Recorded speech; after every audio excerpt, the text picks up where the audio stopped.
Okay, everybody, we've got a bunch of news for you today. Molly and I were on different schedules, and she's traveling. So I wanted to start off with me talking about crypto companies and Super Bowl ads and comparing those to the dot-com era. And I'm going to talk about JOBY Aviation, a stock that has been absolutely decimated and destroyed. It was a SPAC. They're doing VTOLs, but there's new information that they'll be doing a bunch of rides and air taxi services in South Korea and the Bay Area. These flights could change everything in transportation. And as Molly here in a slightly different timeline in the multiverse than Jason's in, we're also going to talk today about consumer finance and buy now, pay later, specifically with respect to Affirm and its earnings. It's going to be a great show. Stick with us.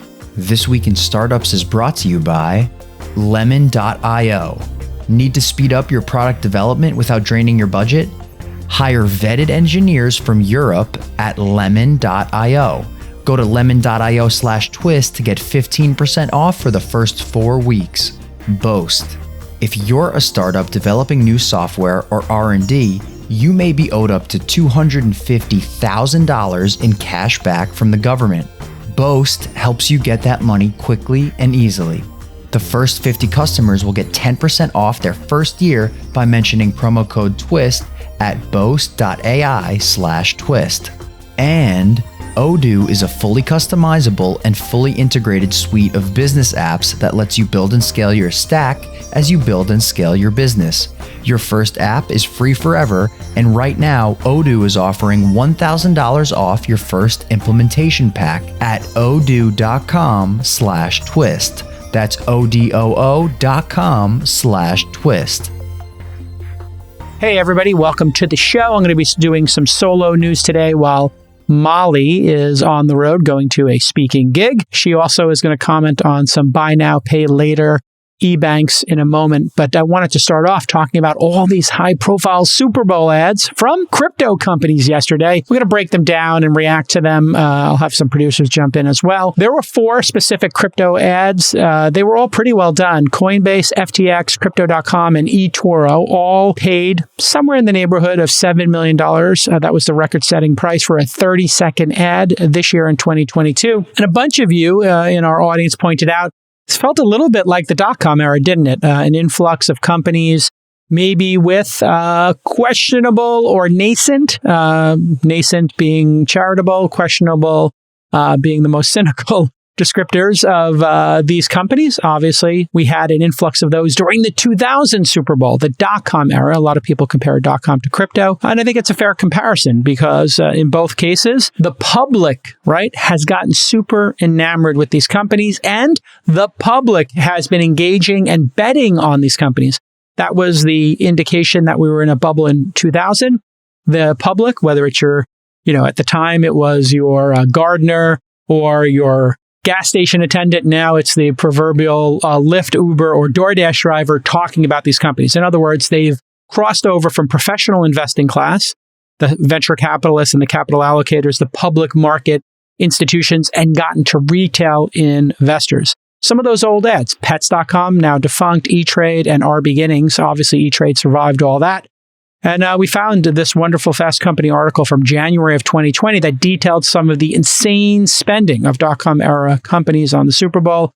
OurBeginnings.com was a company that sold stationery for weddings, births, and other events online. They bought their airtime for 4 ads for about $4 million, which was $2 million more than the company's total revenue for the 9 months prior to the game, according to Fast Company. That's a little bit of a sign that maybe the capital allocation inside the company was not great. Just think, some of these companies that spent these massive dollars in 2000, what if they had just put that money towards extending their runway, getting product market fit, and building a default alive sustainable company? You have to think about that when you're doing the Monday morning quarterbacking of spending on these extraordinarily expensive ads. See what I did there? So according to the article, the CEO and founder, Michael Budowski, told CNN at the time that the move made perfect sense. Fate loves irony. The exciting part is we have a very solid business model. The Super Bowl not working well. How can it not really work? It is part of our branding campaign. It's not going to make or break us as a company.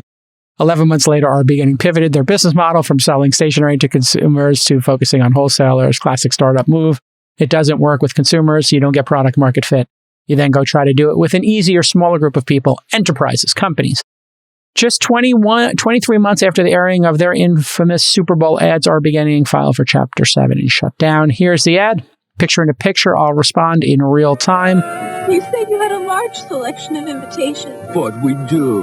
Then why does she have my invitation? This ad is corny.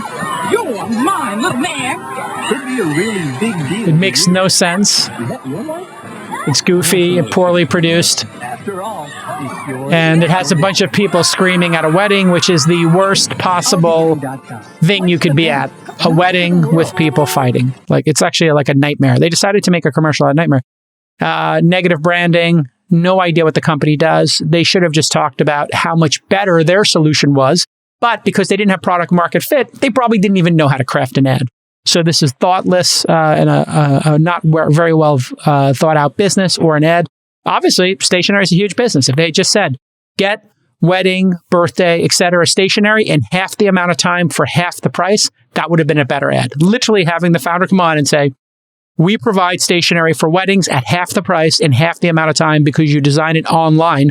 Visit our website and here's how it works. Pick a template, type in your customization, approve it, and have it shipped to you in under 10 days. That would have been a better ad. What I just did would have been a better ad, but these people were drunk. They had gotten high on their own supply. I was there for it. I was 29, 30 years old at that time watching this absolute train wreck. You make a good point too about the ad, Jason. Like, you learn nothing from that advertisement. The most important thing in all advertising is that people understand what you do as a company and that people remember you.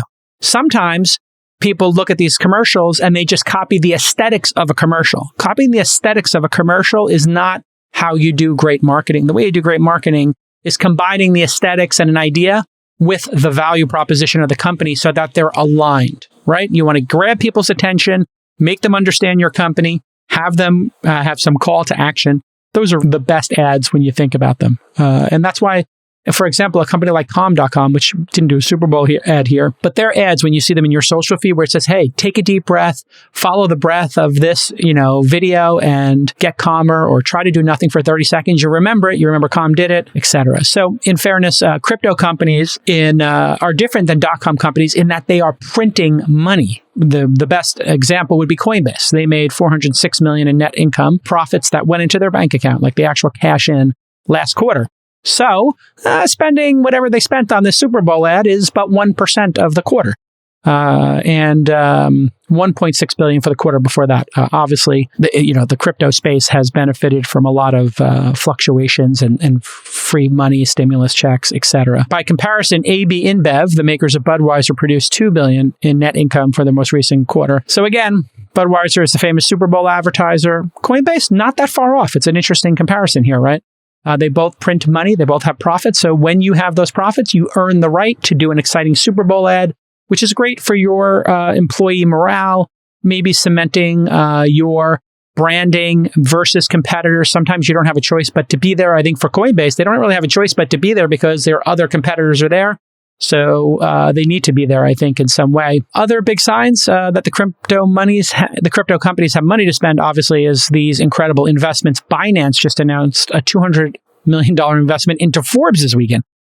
What is that about? I mean, if Forbes is for sale to a crypto company, what a disaster that is. I don't understand that one. Is that a good use of money? No, that sounds like a disaster. Maybe they're by putting $200 million into Forbes, does that mean they have a controlling stake in it? Maybe it's just an acquisition. If they make something like $200 off of each customer in lifetime value, they need about 1 million people from the Forbes audience to convert over the next number of years. If they make $2,000, they only need 100,000 of them to convert.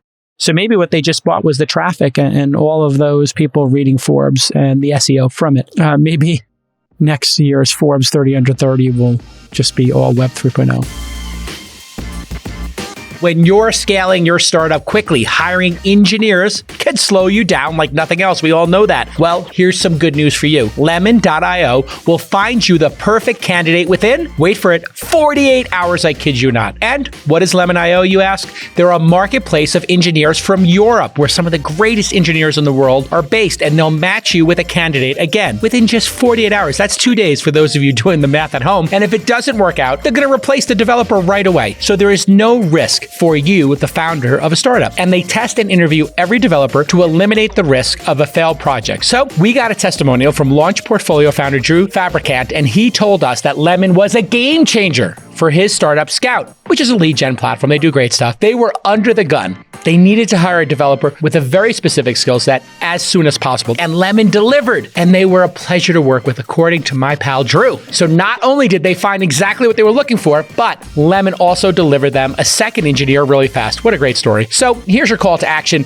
If you could use a full-time or part-time developer to run your projects faster, I want you to go to lemon.io/twist. Again, lemon.io/twist. And you're going to receive a 15% discount for the first 4 weeks of work with a developer. What a great deal. Now, NBC did put out a press release on February 3rd announcing that they sold out of every in-game unit across NBC, Telemundo, and all digital platforms, including Peacock. That's because we're in a peak market. Consumers have money to spend. Even though there's inflation, we do have a vibrant economy right now, and we have companies that are massively profitable. When companies are massively profitable and they've got money sitting around, buying Super Bowl ads doesn't seem like a bad use of money because they're sloshing around in it. And quote, 30 plus new advertisers in this year's Super Bowl versus last year's game, representing 40% of the total advertisers in the game. In other words, the newbies were the ones coming in now, new money. When Squarespace's CEO, Anthony Casalina, was on episode 1291 of This Week in Startups, we talked about his advertising strategy and why they had done Super Bowl commercials in most years since 2014. And you can look at this clip. So I'll say a couple things. One, it's the only time people want to see advertising. That's true. That's such a great That's it. point. There is no a lot of times the advertising is better than the game because Super Bowls tend to suck. I watch it for the ads. And so and no shame. And no shame. And it's the time when, and I consider us an incredibly creative company. We're one of the few companies in tech, I think, that, has had a chief creative officer as part of the executive team for over a decade. And it lets you show off creatively. We do a little bit of avant-garde. It's a bit hard for us sometimes because I think that the Super Bowl is just everyone, right? And so you can't get an ad that appeals to everyone unless it's like a Budweiser puppy or horses and stuff. And we're not going to do that. That's not in our, brand DNA. But there are millions and millions of people who are watching the Super Bowl, including everyone for every creative agency who made all those ads, by the way, watching every single one of them. That lets us put a cool message out there and show off creatively. And I just love the opportunity. And I'll say this too: of any kind of ad we do, that's the one I'm sure people saw. Like, not everyone just gets seen by everybody, but in terms of like traffic to the site, articles about it, both good and bad, whatever, because you're going to be at the top and the bottom of every Super Bowl ad meter or whatever. There's stuff like that. It's also the only ad we do that gets, depending on the creative, be invited to shows on television. They play the ad for free.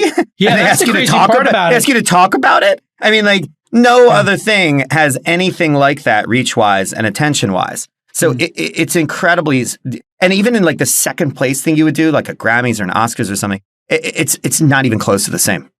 So you get a lot of earned media before and after. The fact that you can afford to pay for this says something about you. It's kind of like ordering bottle service in the club. When you order bottle service in the club, is it about the alcohol that you just spent $5,000 on? Or is it about people knowing you can spend $5,000 on alcohol? Well, it's obviously the latter. If it wasn't, you would order much better wine and spirits and have a Michelin star chef come to your house and throw your own party. This is about peacocking. And I think there is a peacock effect to buying Super Bowl ads. It's you saying, I have the money to do this. I can afford to do this. Just like buying that Veuve Clicquot with the sparklers on it. Okay. Coinbase, I think, had the most interesting lo-fi ad. It turned into a meme, and I think this was a groundbreaking ad. Basically, as you can see here, we'll play the clip while I talk. There's not much to say here. They had a QR code bounce around your screen like a screensaver, which led to people saying, is my screen broken? For people who knew what a QR code was, they instantly were like, what's wrong with my TV? Took out their phone and crashed Coinbase's website. This was genius. It was clearly the most innovative, as we say in the business, ad done in this year's Super Bowl, and maybe one of the most innovative ones over the last decade. I think this was brilliant. And if they spent $4 million on this and their average customer spends $400, you get the idea. This costs nothing. If they spent $14 million on this ad, because it was a minute long, $7 million per 30 seconds, how many new customers do they need to get? If their customer acquisition cost was $300, you divide 300 into 14 million and you get the number 46,000. All right. So if they get 46,000 customers, then it paid for itself. Did 46,000 of the 100 million people who see this ad sign up? Who knows? Will they? Who knows? But that's a way to think about this. If 46,000 new people sign up and their current cost to acquire customers $300, that seems reasonable across other advertising, then it broke even and it makes your company feel stoked and more people know about your company. Joe Pomp, Pomp's brother, said Coinbase just spent $14 million for a color-changing QR code to bounce around on the screen for 30 seconds during the Super Bowl, and the website crashed. Yeah, and I think it was 14 seconds that this lasted, right? This was 60 seconds, so I think it was actually a double ad. Tanae J said on Twitter, Coinbase went from outside the top 100 to number 2 on the overall app rankings thanks to their Super Bowl commercial. Obviously, we're talking about the App Store rankings. So here you see the charts. They're right behind the Peacock in terms of downloads, obviously because of the Olympics, Peacock being the streaming service. And the Super Bowl is on Peacock as well. So obviously that became the number 1 way to watch it. And the Pepsi Super Bowl halftime show app went to number 3. In the crypto area, my favorite might have been Larry David Hates Good Ideas. This was so on brand for Larry David. I hope he made $1 million on this. I'm going to guess he got paid $500K or $1 million to do this if they spent $14 million on it. Here's a snippet from FTX's hilarious ad. It was pretty good, I have to say, with Larry David, basically going, I don't think so. Not for me. Not so good. For the wheel and for other great ideas like the Constitution and one person getting one vote. Pretty hilarious. I think this was, anything Larry David does is hilarious to me. So this was hilarious. Him laughing off the fork. Pretty great. And him saying crypto was going to be a bust and not for him is kind of like the ultimate OK Boomer callback. So they never said OK Boomer, but that's kind of the concept here is they made the OK Boomer ad. And it looks like FTX was ready to go with a lot of GIFs from the ad to maximize impressions, a bunch of stuff in the GIF game. FTX had a cheeky reply to Coinbase's QR code ad on Twitter with a Sam Bankman-Fried's silhouette bumping around on the black background. Crypto.com did Fortune Favors the Brave. Here's their Crypto.com ad, 30 seconds, and I'll talk over it. I actually didn't see this one, so you're going to see my reaction live right now. All right, so cordless headphones. You can watch movies through your phone. And you okay. Get your cars. Wow. Yeah. The future is crunk. Okay, LeBron's going through his CDs, DVDs, and giving advice to Bronny, his son. I can't tell you everything, but if you want to make history, you got to call your own shots. Okay, telling him he's got to make his own decisions. And Crypto.com. So obviously there's been rumors. What's great about this is fan service for NBA heads. LeBron James has been rumored to want to end his career by playing with his son in the NBA. That's actually not Bronny. That's a de-aged LeBron. They gave him the Luke Skywalker treatment. He's talking to himself in the past. Oh my God. Yeah, isn't that cool? Oh, I missed the point of the ad. I thought it was Bronny. Okay, 3. No. Wow. I mean, I don't know if you should leave this in or not. I actually like that in real time. This is amazing. I just found out this is actually not Bronny. It's LeBron James de-aged, like the Luke Skywalker treatment. It's so good that he crossed the uncanny valley, and I thought that was actually Bronny. So if anybody wants a free ad idea, have Bronny and LeBron James talking about him joining the league, and that will break the internet. But I'm guessing they're going to save that for their Nike debut ad. So this was LeBron James talking to his younger self. Pretty brilliant, even though I misinterpreted the ad. All right, let's watch eToro's. I'll do this one live as well. I didn't get to see this one here. Is eToro's Fly Me to the Moon, one of my favorite songs. All right, here's a dude on a phone. He's messaging about crypto. And now there's a bunch of people flying in the sky and a bunch of messages flying around. And I don't get this, but I guess it's the metaverse. There's a Doge dog. Oh, that's a big moment. And he's being taken to the moon, the classic to the moon idea. So I guess these are all people going to heaven because they bought Dogecoin. To the moon, playing off on the famous to the moon meme of Elon on Weekend Update as the Dogecoin. They didn't mention Doge explicitly. I guess they don't want to give investing advice. Not bad. Not bad. Not great. I give it like a 7. It's interesting. I give the LeBron one like a 7.5. I thought it was pretty good. I give the FTX Larry David one a 9.5, almost a perfect ad. And I will give the same score 9.5 to the Coinbase one because it's innovative without doing anything artistic. I mean, it cost them $100 to make that ad, I think. Maybe they paid $10,000 to a designer to do it. Who knows? So I give 2 9.5s, a tie between FTX and Coinbase, but for different reasons. And the other ones were meh, okay. So there's your scores. I think the LeBron de-aging one was interesting just because, I don't know, I'm sure you saw the recent Luke Skywalker Mandalorian or Yes. Boba Fett episode. And did you hear about why the CGI was so much better this time compared to last time? Well, I think it has to do something to do with the talking and the words they're using. So if they try to say certain things, it doesn't work? Or is this because they hired the guy who fixed the last one? Yeah, I read that they found someone on YouTube who fixed the issues in the last one, and Disney sought him out and hired him. How amazing is that? Yeah, so it turns out that, with the original Luke Skywalker cameo, it kind of sucked. And then somebody online built off of it using a lot of these tools are open source or there's different toolkits, and he made it better. Where they made it better. I don't know if it's a he or she. And then my understanding is LucasArts hired that person to consult on the latest one and make it better. I also think it has something to do with the words coming out of Luke Skywalker's mouth. If they do certain consonants, it's harder to get it right.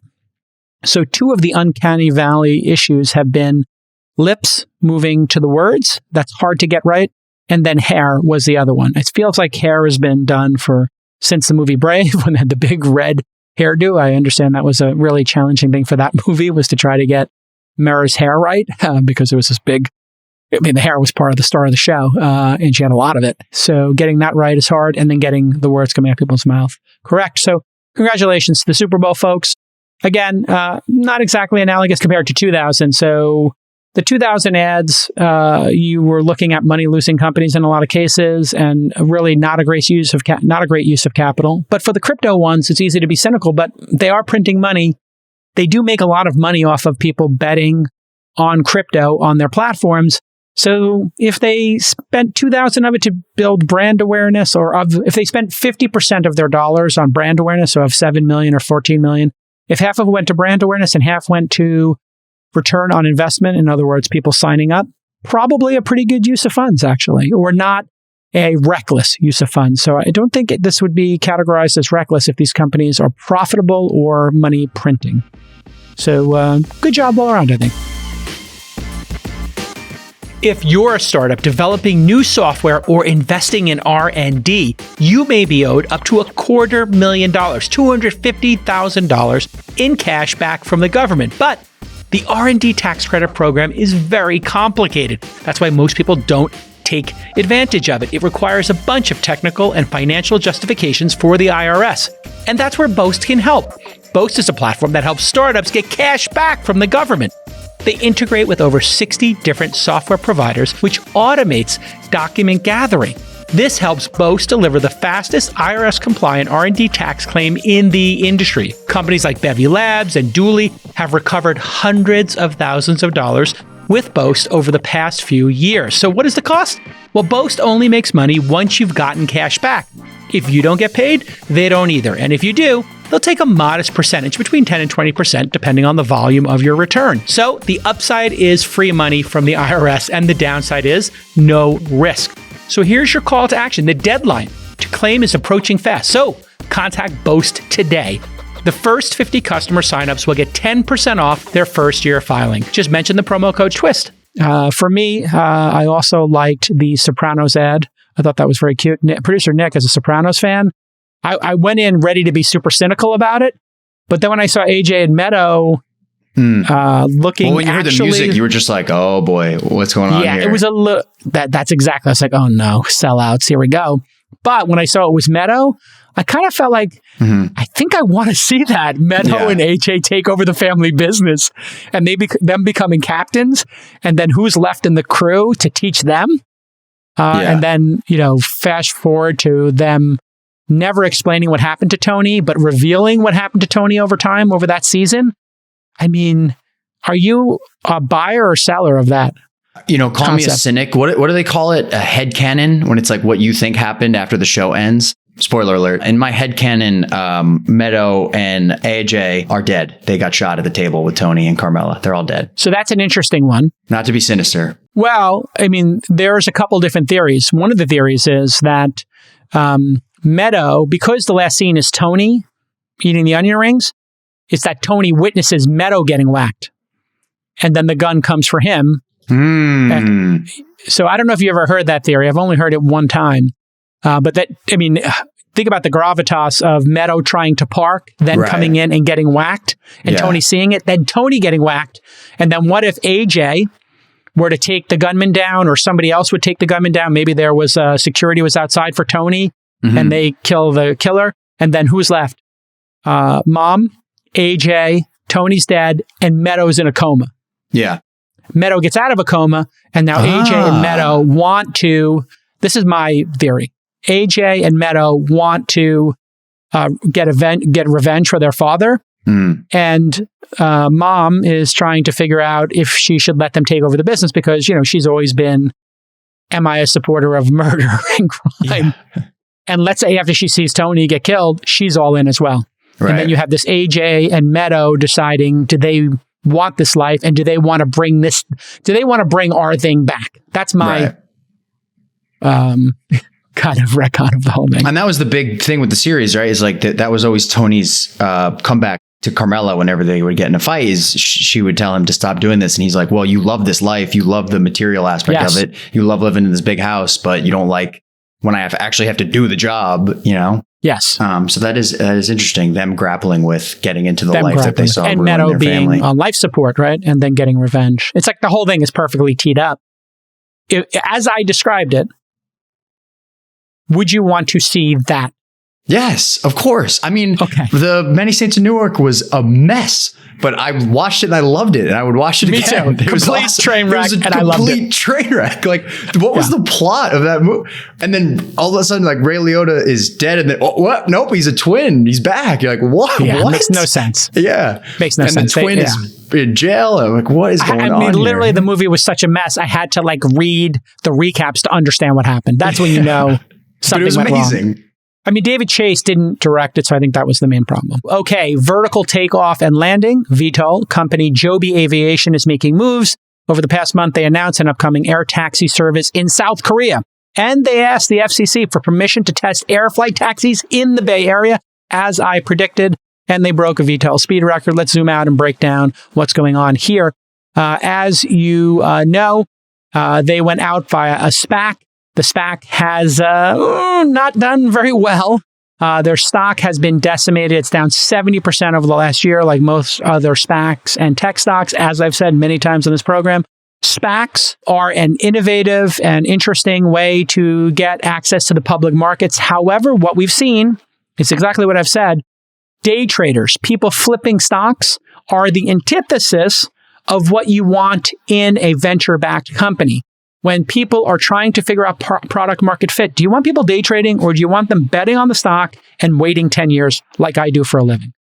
Well, if I had to day trade Uber and Robinhood and Calm from, years 2 through 10, I probably would not have done really well with those investments. But the fact that I had to be locked up and wait 5 to 10 years to have any kind of liquidity was a gift in most cases. Robinhood, questionable, but I think it will wind up being a gift. We bought in when it was a very nascent company.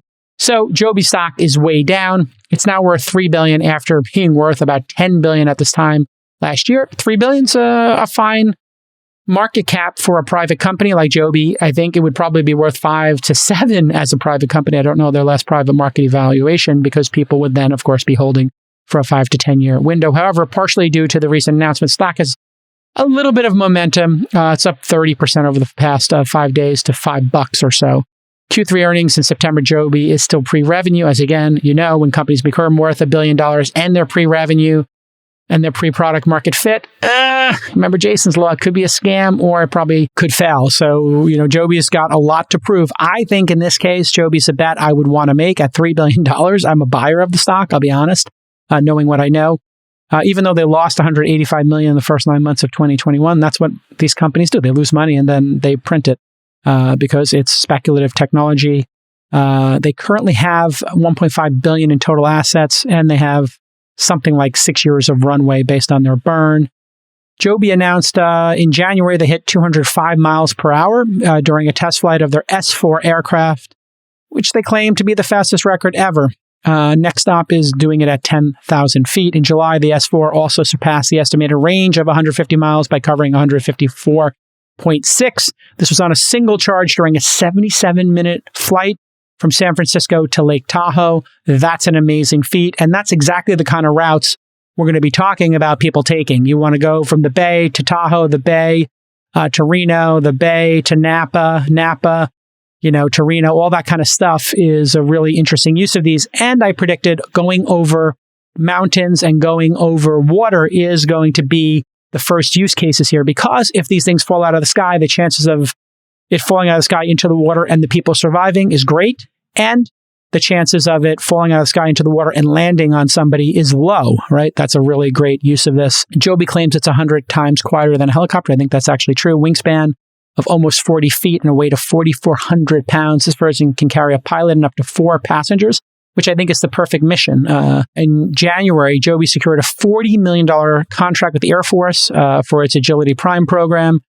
That aircraft is expected to begin flying later this month and will be put into service as part of Joby's Agility Prime contract with the U.S. Air Force. You can imagine why the Air Force is interested in these things, maybe going from, you know, battleship to battleship or short runs with special forces, nice and quiet. You don't have to use a Black Hawk.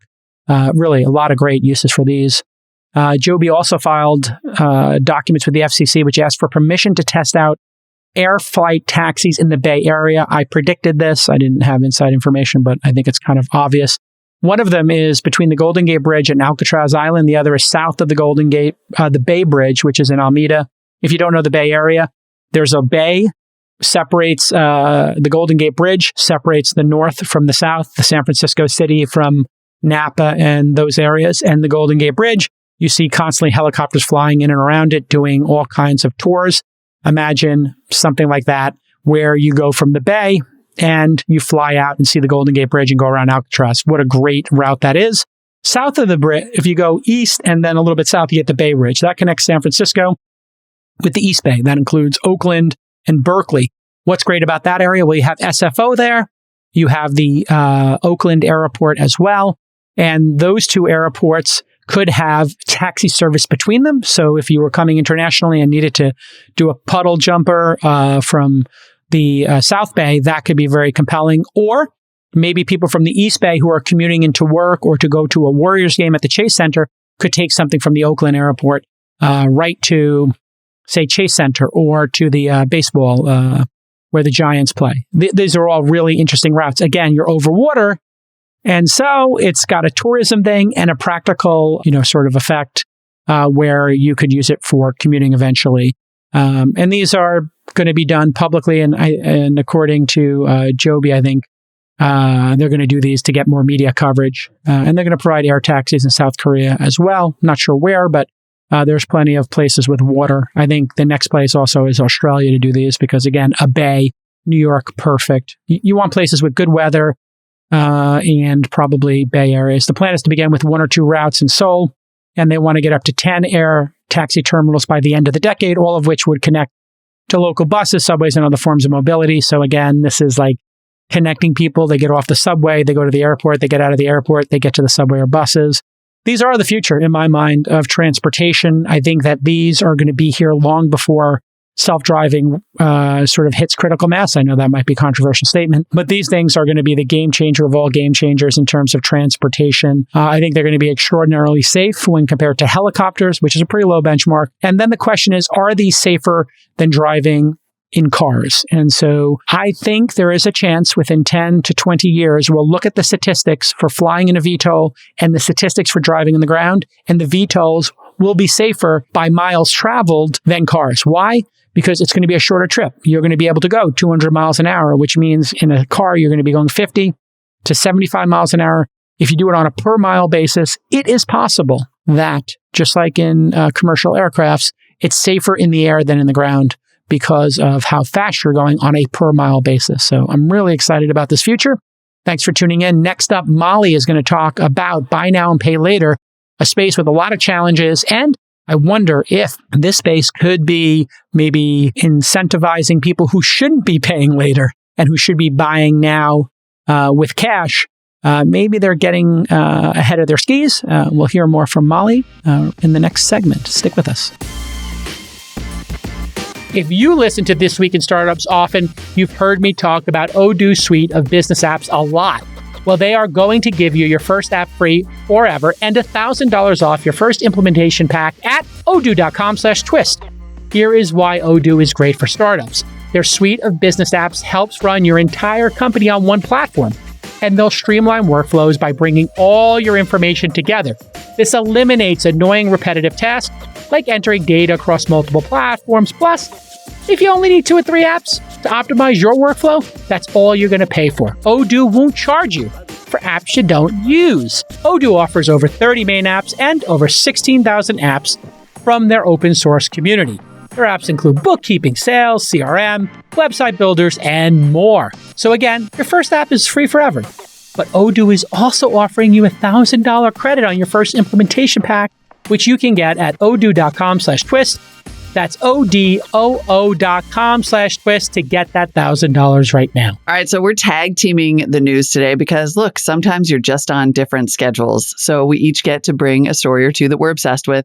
I have actually been fascinated by the kind of disruption of banking and payments for a long time. And back in 2019, I actually wrote an article for Wired about neobanks. You know, neobanks, of course, being this kind of fancy skin on top of banking services. Chime is, of course, I think the one that you know the best, and there are a couple others. But what I wrote is that the future of banking is you're broke. That was the headline. The byline or the tagline was, our present financial ruin is being turned into a business model. I'm just going to do that thing where I quote from my own article here. The latest wave of tech-based financial startups have a new angle on the banking sector. They'll assume that everyone is out of money and then try to monetize their brokenness. Because the thing that makes these neobanks so attractive is they're really convenient. They're these all digital mobile alternatives to big banks. They're a lot friendlier. You don't have to go in to a bank, and they emphasize customer service, but they also offer things like what I called a neo payday loan. They'll cash your paycheck up to 2 days before you actually get paid. They offer free checking accounts, which people like. They also let companies go 50 or $100 into the red before they start charging overdraft fees. So as you can see, it's kind of based on the reality, and this is true, that at least at the time, according to the statistics I cited then in 2019, 78% of Americans live paycheck to paycheck. Poll data now cites between 50 and 63% of Americans living paycheck to paycheck. Stimmies, am I right? But the pandemic did help people a little bit in this regard. What we, I guess, have to see is how long that lasts. However, student loan obligations, still pretty big, $1.5 trillion. As of March 2021, this number has increased by $100 billion, so $1.6 trillion. So you can sort of see what I'm getting at. As of March 2021, the average credit card debt was $6,000. You're in this situation where banking services are coming along saying, we know you're in financial pain. Let's help you out. But here was my conclusion to the article. Quote, again, I know it's weird, I'm quoting myself, but I wrote it a long time ago, so I can't remember what it said. A second problem is more serious. Ultimately, no amount of friendly design, accessible features, and overdraft protections will solve the underlying problems that made these services necessary in the first place. No neobank can erase the student loan debt or the 40-year stagnation in wages or the unexpected medical expenses or the crippling reality of America's existential brokenness. The neobanks have promised that they'll ease your pain, but that's just morphine for the real condition. When it comes to the actual sickness, you're still on your own. All right, so that was then. And in the intervening years, another aspect of neobanking has gotten bigger and bigger in the consumer finance space, and that's BNPL, or buy now, pay later. There are a couple large competitors here. The US-based Affirm is probably the best known. It went public in January 2021. Former PayPal executive Max Levchin is the founder and CEO. And Affirm peaked at an almost $50 billion market cap in November 2021, $168 a share. Since November, not so good. That stock has dropped 75% to $43 a share. Its market cap is now just $12 billion. And then since last week, it's gotten even worse. The Affirm stock has dropped almost 50% from $79 a share to $43 a share after a not great earnings report, which we will get to in a minute. The other big players are Australia-based Afterpay, which I think might be the most dystopian company name I've heard in a really long time. Afterpay. Afterpay was acquired by Square, or Block, for $29 billion in August 21. People are seeing a lot of money in this space. Sweden-based Klarna is still private, but raised at a $45 billion valuation in June of last year. And then PayPal has a fast-growing buy now, pay later division too. This is a highly capitalized space, which does make you wonder where investors are thinking that all of this money is going to come from. Investors do love consumer finance. It just makes money. And the thing that it makes money on a lot of the times is fees, including potentially late fees. All right, back to Affirm and the way this business is going and why this stock has been dropping so fast. In its Q2 report, Affirm said that gross merchandise volume, or GMV, the total value of all merchandise sold on Affirm, was $4.5 billion. That was up 115% year over year. That seems good. Revenues of $361 million, up 77% year over year. Great, right? Revenues minus transaction costs of $183.6 million, up 93% year over year. GMV, revenue, and revenues minus transaction costs were all up massively year over year. But our favorite analyst and friend of the pod, Alex Wilhelm of TechCrunch, tells us the problem in one simple chart. So Alex points out that Affirm's revenue as a percentage of GMV has been trending down since Q4 2020. So a decreasing revenue as a percentage of GMV, I think Alex would say, means that it's sort of like not good earnings. You know, we talked about Tesla's earnings and he said they were high quality. This means that Affirm so far is somewhat low quality because rising sales volume is resulting in less revenue over time. The company is getting less efficient as it scales. Obviously, the best companies take advantage of economies of scale, right? And they get more efficient. That does not seem to be the case, at least based on this trend so far. Affirm also reported a net loss of $159 million in Q2, which was 6 times higher than its net loss in the same quarter last year. So here's where Alex makes his major point, which is that Affirm on a net basis is very unprofitable. And their revenue growth as a percentage of total GMV is slowing down. The more they do, the less they make on a percentage basis. And those two factors, obviously combining, are what likely led to this sell-off last week. Now, back in November 2021, Affirm got investors excited all over again because it announced a major partnership with Amazon, saying it would be the go-to buy now, pay later solution on the platform. This was shortly after the stock hit an all-time high. But this, again, might be an area where Affirm is accepting worse economics in order to drive growth, because Amazon is not going to do some kind of incredibly profitable sharing situation with Affirm. If Affirm starts making a ton of money and taking a cut off of every single Amazon purchase on the platform, you have to assume that what Amazon is going to do is probably build its own version of that. And Amazon itself, by the way, wasn't even profitable last quarter outside of AWS. So moving into retail at that volume is one, a copycat risk, and two, not guaranteed to produce profits, especially if Affirm's customers keep ending up being basically more expensive. CNBC asked Max Levchin about the economics of the deal with Amazon. Max declined to comment. And it sort of seems like as the revenue diversifies, what Affirm is going to do is go after smaller payments from less affluent customers. So it made a ton of sense, for example, when you were buying a Peloton and that was a $2,500 purchase. You were like, yeah, you know what? Regardless of my income status, it's just more comfortable and nicer to spread those payments out over some period of time, especially at 0% interest. But here's Max Levchin talking about how the company is going to start taking on more risk to drive growth. Our models are all built around the idea that the Fed will take fairly decisive action around the rates, as I think the market has now decided that they will. So I'm not overly concerned there at all. On the delinquency side of things, we choose the delinquency rates we want. We ran our last calendar year, very, very conservatively as we were trying to figure out exactly what the government will and will not do in terms of stimulus, in terms of dealing with a pandemic.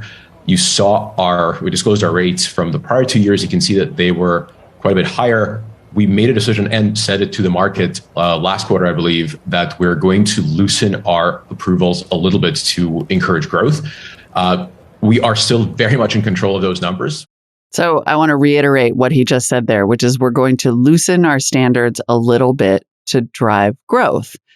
Now, in Affirm's defense, they describe their model as significantly different from how banks and credit cards extend credit, right? They have separability, they say, of transactions. They underwrite transactions individually. They model the consumer's ability to pay this back. It's not a traditional credit check the way you think of it. It's Affirm's own kind of AI and modeling based on your history and data that they have about you. And so they say, they're very good at estimating your propensity, your ability to pay back these loans, which is different from your credit card saying, here's your new credit limit. We want people to sign up for more cards, so go crazy. However, this is where I want to circle all the way back to the top, because increasingly there is starting to be a little bit more regulatory scrutiny in Europe, because as we all know, it all starts there, because they're pointing out and studies are showing that a large number of people are delinquent on these payments, which means they've been charged late fees. The Financial Times reported that a third of millennials who've used buy now, pay later services have been charged late payment fees, fully a third. And this is Affirm and Max Levchin essentially saying, we're going to tolerate higher risk, AKA more delinquency, in order to drive growth. And if fundamentally the goal to you having a higher, revenue percentage compared to your GMV is that you have to charge late fees from your consumers, well, then we go all the way back to 2019, which is a company that seems to be wanting to monetize your brokenness. For consumers, it means that buy now, pay later companies might have to start giving people loans that they shouldn't necessarily get because they're chasing growth. And that seems like potentially a net loss for, consumers, if not the companies. We'll be watching. Let me put it that way.